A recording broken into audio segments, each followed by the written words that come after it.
How are you, Roger? Good, thanks, Barry. How are you? How's your week been going? Yeah, good. Yeah, been busy actually. All right, so a bit of background because I don't know you, Roger. Yeah, that's okay. I don't even know if you're as dry as a coat of paint or whether you have a sense of humour. So I hope it's the latter, Roger. That's all right. No worries. No problem at all. Yeah, just well, So a bit of my background is I've been in real estate for 42 years, mhm, um, and started with straight out of high school with Elders in the Elders Smith Goldsmith Watt days as a trainee stock and station yep, agent. So first right, day on the job was pretty average. Second day, I was showing people houses, and it went off from there. And then wow, transitioned into different areas of real estate, into sales and property management, and then into building up businesses for a couple of networks, and then buying my own office, and then buying a second office in the North Coast up near Coffs Harbour. Then I came back to the Hunter Valley, and then got approached by a network to be their regional manager, internet services manager, and then did some tripping around Australia and New Zealand and overseas as part of that role, and then got headhunted to Queensland to head up marketing and technology for another franchise. And then eventually that then transitioned to come over into real estate dynamics selling rent rolls. And I've been with Real Estate Dynamics yeah, now right, for be 9 years in November. yeah, right. Right. Yeah, Well, Roger, we spoke over the phone briefly, and I passed you on to Barry. that's right. So Oh, congratulations. that's right. So You've been all over the place, which is Yeah, great. So you've had a. I see you've also come back from Queensland with a lovely tan, and yeah, absolutely. Yeah, oh yeah, and back in the cooler weather today, that's for sure. yeah, absolutely, Yeah, absolutely.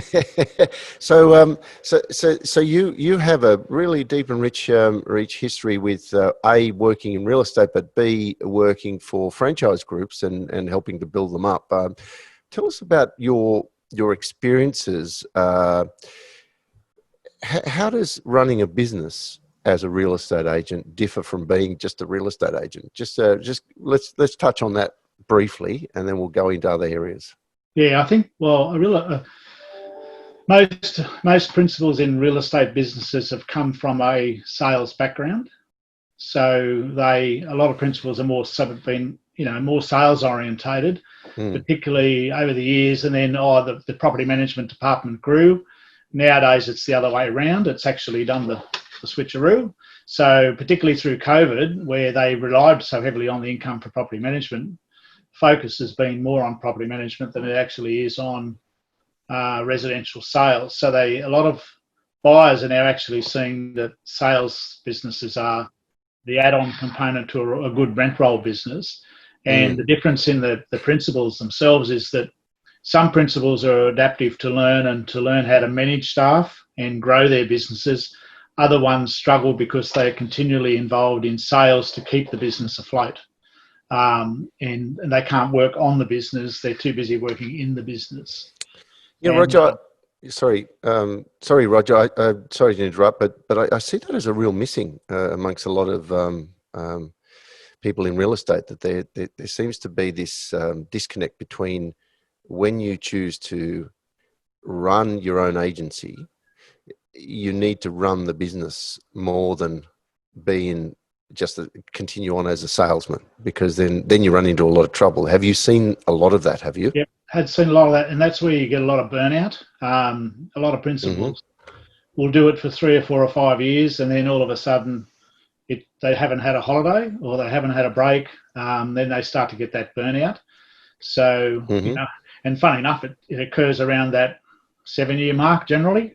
That's when they get established. They've had a couple of good years, they've had some bad years, and then all of a sudden, they just start to fall in a heap. But they have to get the business to a size that they transition from just being involved in sales to being more involved in management across all the divisions.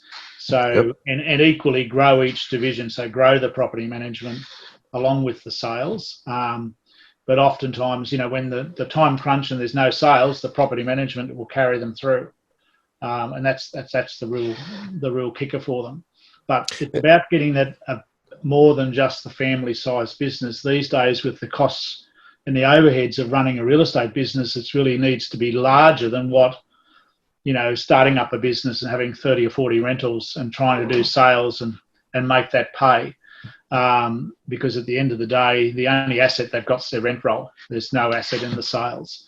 And they need to get it to a size where they can take that stress off themselves by having other people to do those divisional work and the inside workers, and then being working on top of the business, working on the business as such. And you mentioned the rise, the increase in expenses of running a business, and I know a lot of principals of agencies, they forego the cost of labour because they're on a credit debit system with their workers, or they contract out sales. So that alleviates about 30% cost to the business overall if everyone's making sales. Which tends to add to the bottom line, which is a good thing, right? So it's not a traditional business model in many respects, but even so, what are the biggest costs in the business just outside of labour? Probably advertising, where it's not being collected, is the biggest thing that I see. Particularly where I see a lot of profits of businesses. You can tell salaries is a major component, but generally sometimes it's telephone, sometimes it's motor vehicles, but overall it would be advertising would be the biggest one that I would see. Oftentimes their premises cost is by far in excess to what they really need, and it is at a higher expense because they are wanting higher profile, or they got locked into it when times were good. But probably the second thing would be premises after that. But I mean, there are a lot of agencies, unfortunately, that don't collect 100% of their advertising. So they haven't got vendor paid advertising, and they are footing the bill for that, or they've been lazy and haven't had it collected. And then that becomes a major expense to that business and eats away their profits in that division. Do you think just looking at the numbers from your perspective, do you think it's important to have a high profile office that burns through the cash? Not so much as a location goes, but more high profile in social media, being in front of the people, being in front of the community. Maybe sponsorship's a good way of doing that. But having an office in a high profile main street position, oftentimes where no one can park anyway, and no one's coming to the office. And to have a shingle up of a big premises, you may be better off to have a small premises with just a representation person, and then spend the rest of it on social media and marketing to the community. So why then? Here's a left of field question. Why then is there such an obsession within the industry? It's ego, I think. I think a lot of it's ego about having that big presence, and they think by having the bigger presence they'll attract more business. But we're in a people-to-people business, not so much as a people to a walker by or a drive-by traffic business. It's who you know will get the business. So the more contacts you can make through social media and getting into the community with your team is the way to get the referral business. And that's the business you want, the referral business. Well, okay. What I'm hearing from what you're saying there, Roger. Sorry. Can you hear me? Yeah. No, I was just going to go one extra step. Barry, before you ask the question. The next step is, if location's not that important, which I don't think so either. I mean, sorry, the glitz and the glam is not that important, which I tend to agree with you. Ego doesn't put money in the bank. It usually takes money out. The next question that naturally follows on is, how important is the brand that the agent works under as opposed to them? Yes, absolutely. The brand, if it's obviously the more reputable the brand is, the more longevity it's been in the marketplace in that area, certainly can add benefit to a business and a sales team and a property management team. And oftentimes, I mean, we have people who approach us and they say, oh, we don't want a franchise. But when they find out the franchise has been with that office for 30 or 40 years, it certainly has a bit of credibility as far as the business that it actually will bring in and the name that's been there and all the people that have come to that town and seen that brand for so long, it would be attractive to go to that brand. Certainly that's a certain benefit to it. But yeah, and it is all with all brands like that. It's what you put into the brand is what you get out of the brand. Yeah, that's interesting. So it really is what I hear in that. There must be a delay there from when I'm speaking. There is. Yeah. What I hear in that, Roger, is that it almost doesn't matter what the brand is. It's more about the longevity of the brand in an area, and therefore it comes down to consistency, which is, George, one of your top tips around the success of a business is consistency, and that's something you were talking about earlier as well, Roger, with the importance of having procedures in place and having that consistent experience for not only the consumers but also for the staff. Yeah, exactly right. Yeah, and that's really important. I mean, that just brings that continual business to that office over a period of time, and oftentimes it doesn't matter whether it's a different staff member. It's just that, oh, well, we've dealt with this business before. We just want to sell with them, or we just want to deal with them or rent through them. Yep. Because they've got that reputation and they've been there for a long time, and other agencies have come and gone, but they're still there. You're talking earlier about, agents that take on an agency. They set up an agency, and they need to build it bigger than it. The traditional model that they probably have in their heads. The ma and pa operation on a suburban corner. How big, in your mind, does the business need to be top line, in order to justify the expenses and the stress and the hassle of having a business? Well, they used to say that a good business, a good real estate office model was a 400 property rent roll and a sales division. I would probably say the good model now is 600 at least and a sales division. All right. And the reason for that is that you generally get 10% of your rent roll will go into sales a year. So that's 60 sales a year. And if you list 50 of those and sell 50%, you've got 30 more sales. Mm-hmm. And if you could equate that at 10,000 commission or more than that in some areas, just say 10, well, that's 300,000 in revenue to the office. Mm-hmm. That equates to basically 100. If you're paying a salesperson 50%, 150,000 to the bottom line. So, and that income is enough to justify someone to start to work on the business, not in the business. It still sounds like a bit of heavy lifting, though, because a lot of small businesses don't get past the $1 million mark. And no, that's right, and that's the hardest thing, is that you're either in business for a lifestyle, or you've got to go through the pain to get it built up, or you're in business to build it up and to get the growth. And that's why, as I said, a growing business is a good business. A business that's not growing either way is not a good business, because your overheads are growing, your wages and costs are growing, but your income's not growing. So when you go in and analyse a business that might be looking at selling their rent roll, if you've seen that it hasn't gone anywhere in the last few years because they focus too much on sales but not really on converting a lot of those sales over to rent rolls, rentals. What does that tell you? What does it tell you about the business? It tells me of sometimes the state of where the principal's at, because they haven't decided to do that because they've really been thinking about selling. It also tells me that possibly maybe there's more training that's required in that business, and it might be a reflection on the staff that's within that business. And it also tells me that really for a buyer to buy that business, the business is worth a bit less, because they've got to take over that and rejig it, renovate the business and get it back on its path. So it does affect the business in different ways, but that's generally the case. And I generally can know then that, their profitability is not going to be high. Mm. So their profit and loss will be affected. So that could affect anyone wanting to borrow to buy that business, because the bank says, oh, well, hang on, hasn't got the profit there to justify repaying a loan, where it's only just paying wages as such and ticking over.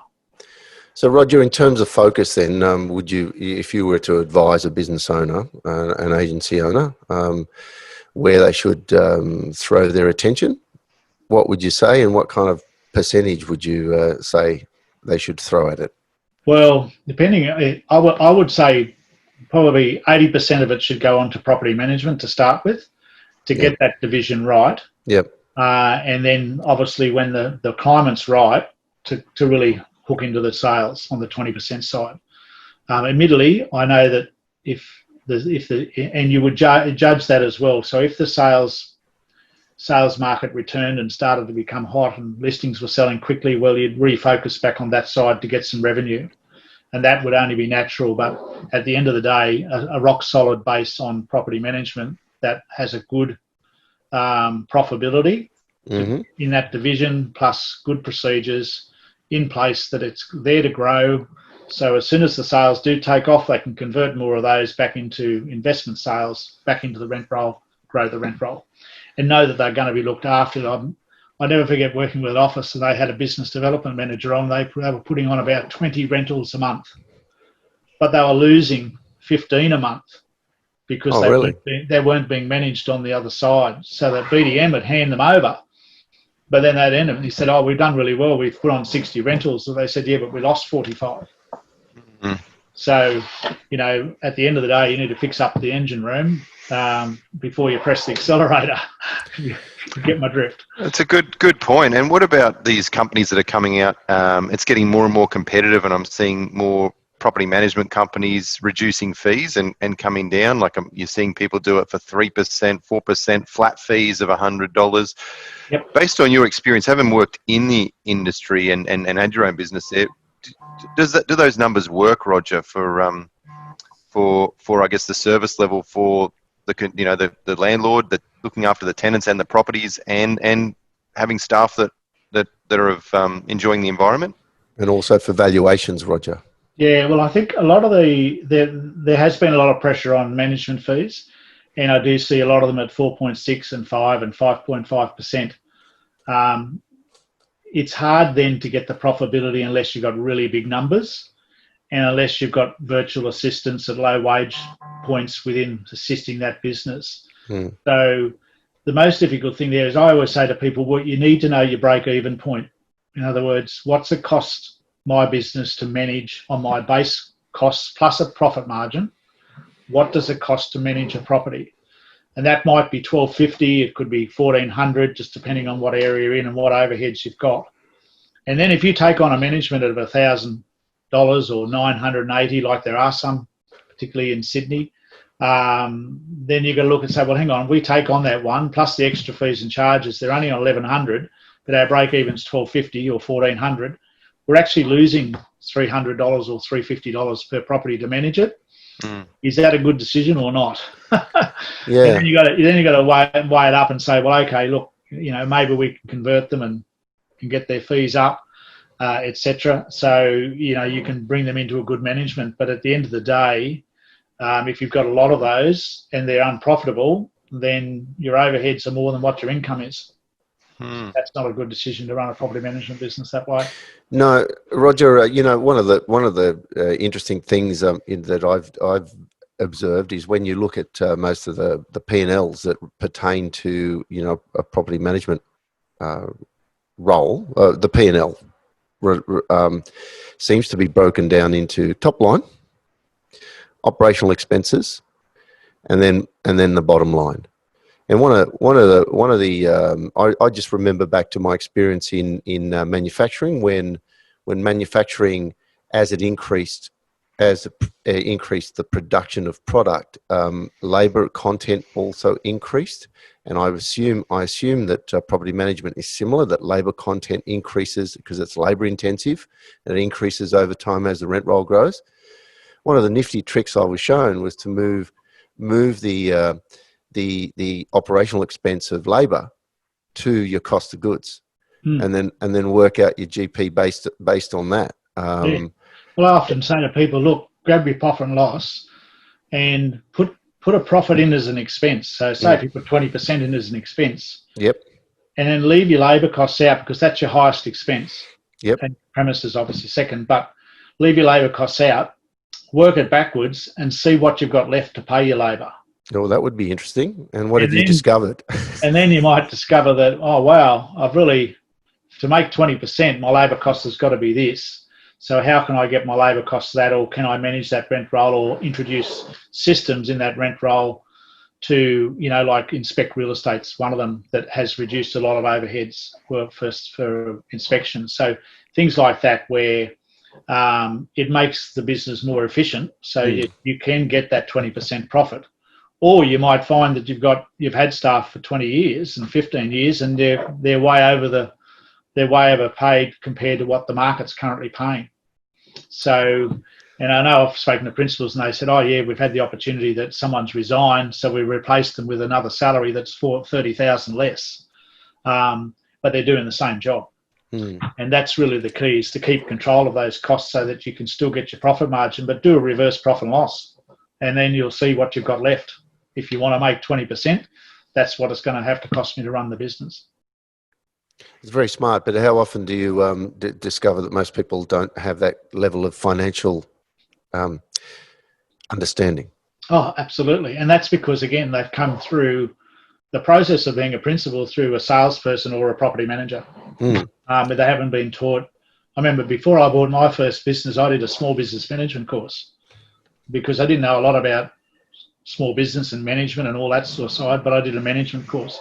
Yep. Talked to a lot of owners, and they haven't done a management course before. They haven't been taught how to read a profit and loss, or been taught about expenses and employment and all that sort of side of the business. But sometimes, they're only short courses, but they're very, very handy for people to do. And I'd recommend any principal, if they haven't done a small business management course, just go and do one for the sake of doing it.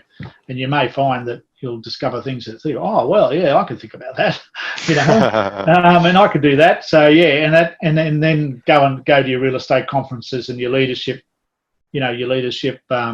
type lectures, so that you can get that leadership style that other officers have got, and then mentor someone who has got a very good business, and just ask them questions about how they do it.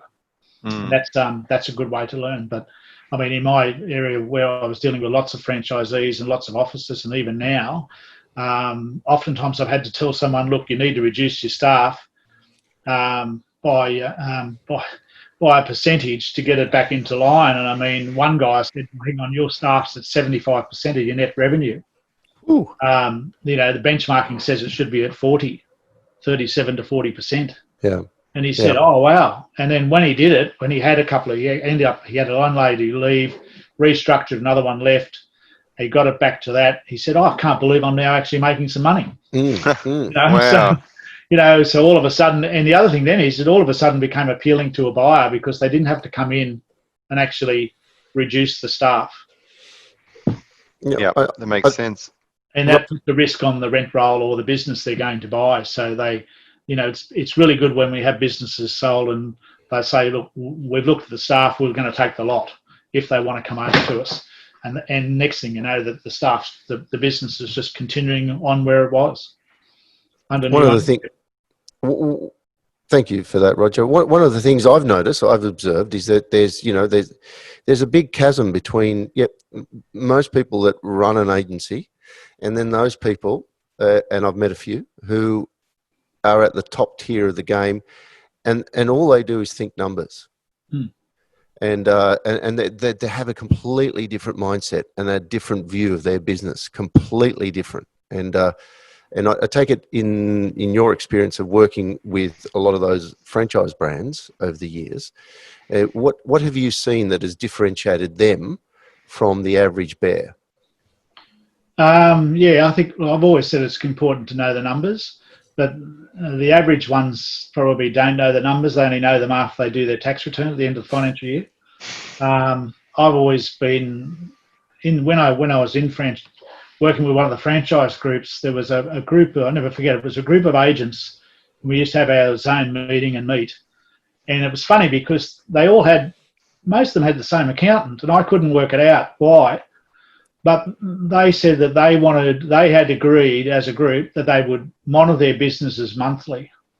So the accountant would actually go into their office every month and discuss their profit and loss up to date where they were. Now that was a really good thing, but a lot of businesses don't talk to their accountant every month, and let alone see that the books are done every month and they know exactly where they are. And the next thing they're selling because they either have got a big GST debt or they've got a tax bill that they haven't catered for. So being on top of the numbers and being on top of the business is critical. And even if you're young and you're starting a business, the same thing is you need to know your numbers, particularly for survival. So, to know the numbers. I mean, I remember when I bought my first office, I knew how many sales I had to make, how many listings I had to get. I knew how many managements I had to have, to get by the level over, because I only had so much cash flow, cash to survive, to keep going forward. And that's what I focused on. So, and I mean, that got me through, and, I've recommended that to so many people I just don't know, but that's just some good advice for people is, know the numbers, just know how many listings you've got to make. And it's the same with any business, whether it's small or large, those numbers should be known.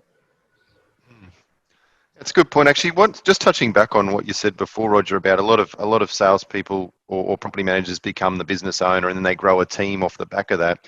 And then going back to advertising, because I've seen this as well, a lot of they grow a team and the sales team grows and they start promising, advertising can be repaid back or taken out when the sale happens or what have you. Those little amounts can grow quite rapidly, and because I've seen that on some business, so I thought this looks like a very successful business on the surface from the outside looking in, but when you have a look underneath the hood, those expenses grow quite rapidly. So those salespeople can be quite a liability for the business. Do you notice that?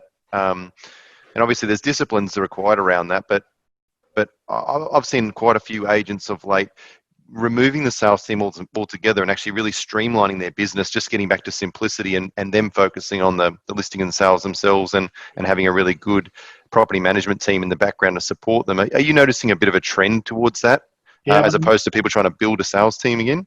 Yeah, I'm seeing a trend where there's less salespeople. There's less marginal salespeople. They only keep people that are producing or have been long standing there that have got a good referral base. Mm-hmm. And they're happy just to run with 1 or 2 or 3 salespeople rather than have a team of 6.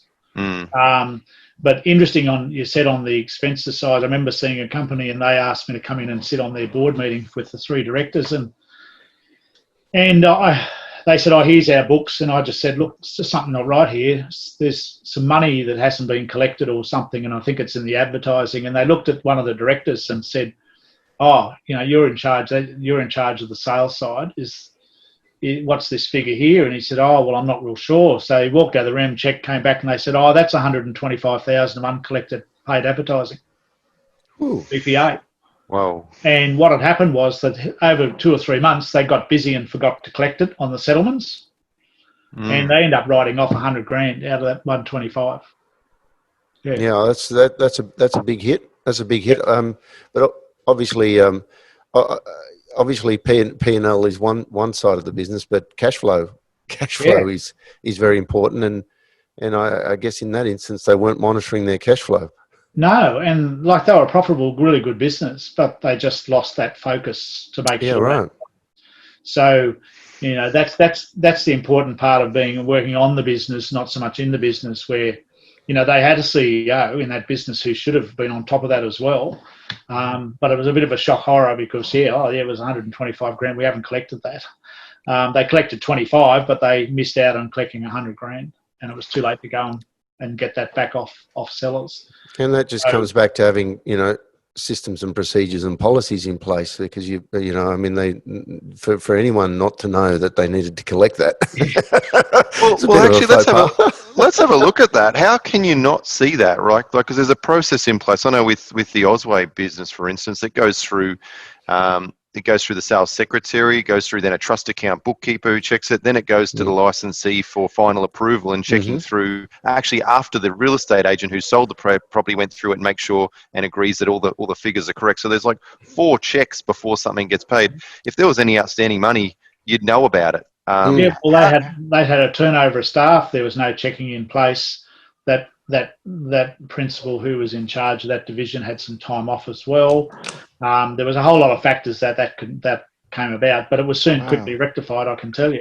I bet. And they put some more checklists, checkpoints in there to make sure that money got collected. But I mean, it's the same with VPA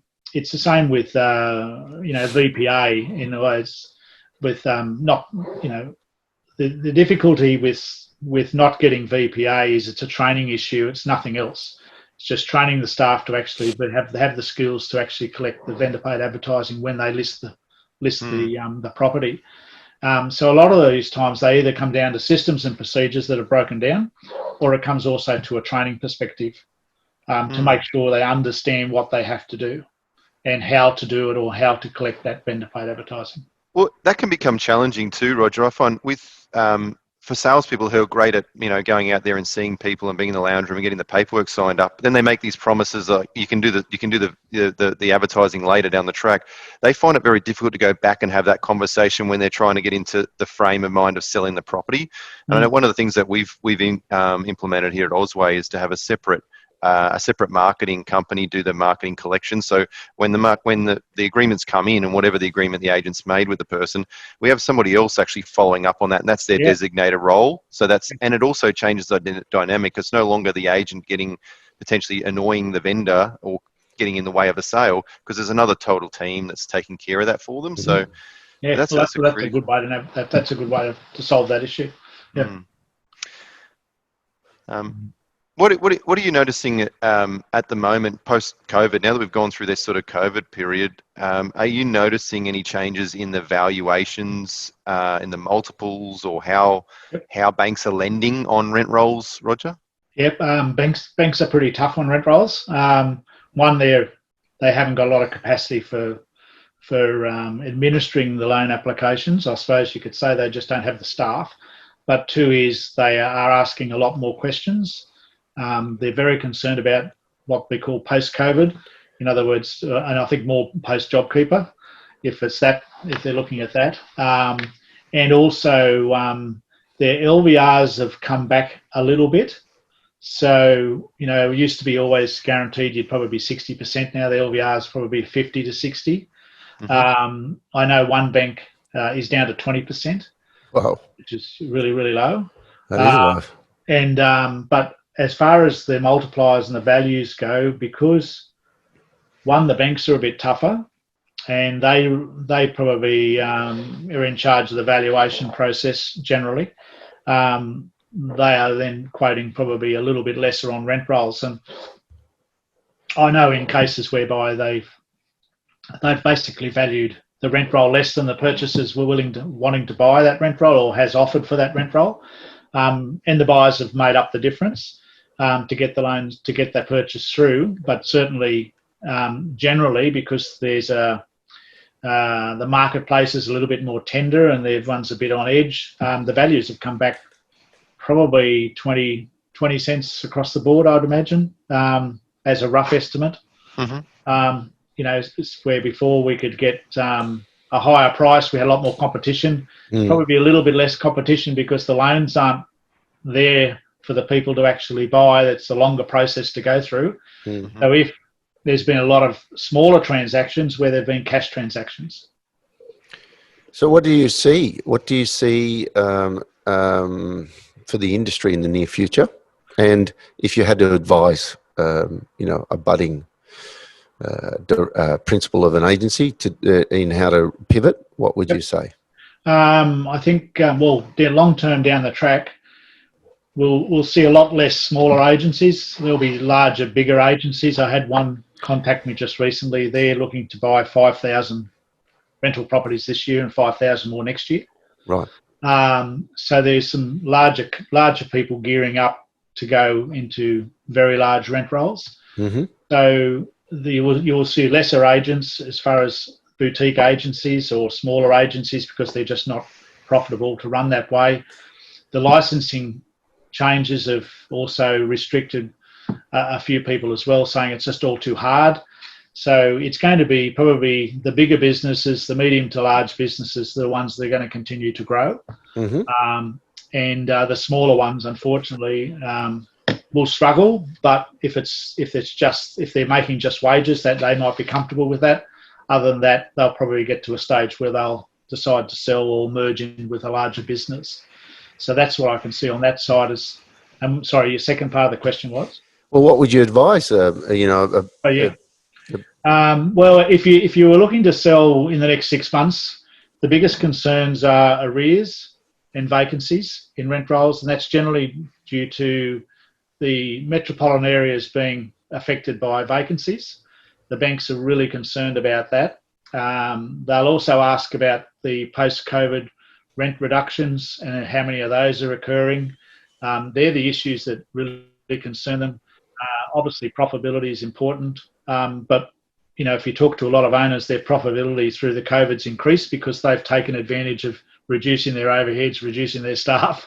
Yep. But actually their businesses now are probably in a little bit better condition than what they were before. And they did have a good run of sales for a few months, although that's dried up a bit, but it's starting to loosen up a bit now. So certainly making sure the business is profitable, the rent roll is well maintained, and the arrears and vacancies are low. That'll certainly help towards getting a good sale on their rent roll. The other thing is management fees. If you can keep your management fees as high as you can, well, you'll get paid and rewarded for those. Sure. Yeah. I mean, it'll be. I'm sure some people are wondering with curiosity what's going to happen after September, when JobSeeker disappears and the deals that tenants have struck with landlords expire. Exactly right, and I mean, interesting enough, most agencies have said they were hit pretty heavily in the early days by people wanting rent reductions. But when they were doing the paperwork, or the tenant would do the paperwork, they weren't really eligible to be asking. They just thought they'd ask to try. But a lot of those are starting to come out of those rent reductions now. So, and a lot of those people have been re-employed. So maybe it might not be as bad as we think, because hopefully they'll be re-employed. But I know on the other side, a lot of the agencies have, when COVID first came in, they took the opportunity to reduce their staff levels. And, they've got them back into probably a more reasonable structure, knowing that some were going to work from home, et cetera, et cetera. So they took that opportunity then to say, well, okay, look, maybe this might be the chance to put off a couple and then put the rest on JobKeeper. Yeah. Interesting. All right. Well, so if somebody's thinking about selling their rent roll, I mean, that's predominantly who you'd like to speak to, Roger, people that want to sell their rent roll or look at buying a rent roll. What's the best way for somebody to get in touch with you? Yeah, just either you can go onto Real Estate Dynamics website, you can register through there, or just give me a call directly. I'm quite happy. Am I okay to give my number out? Yeah, for sure. 0417 766 602. Just give me a call. And then, we'll have a chat about the circumstances, about what you want to achieve, and see if we can achieve it for you. Well, Roger, I mean, obviously you're, this interview has made me clear that your experience has paid dividends. You really know your stuff, which is great. And I'm sure you could advise people, correctly. Yeah, no, thanks for that. Yeah, thanks. Yeah, I really got that as well. I think your experience of having worked inside real estate agencies, built your own, not only sold them, so you've not only got the theoretical side, you've actually got the very hands-on practical. And I know from what you've shared with me previously, Roger, your ability to systemize and bring a team together is second to none. So I think anybody that was thinking about selling their rent roll or buying a rent roll over the next 6 or 12 months, it'd be a great idea to get in touch with you and just I'm sure you're very generous as well with your time and your knowledge. So it's wonderful, and I think you're a great asset to the industry. So thanks, Roger. And thank you very much. And I bet we can get your time for free if we volunteer to drive a tractor.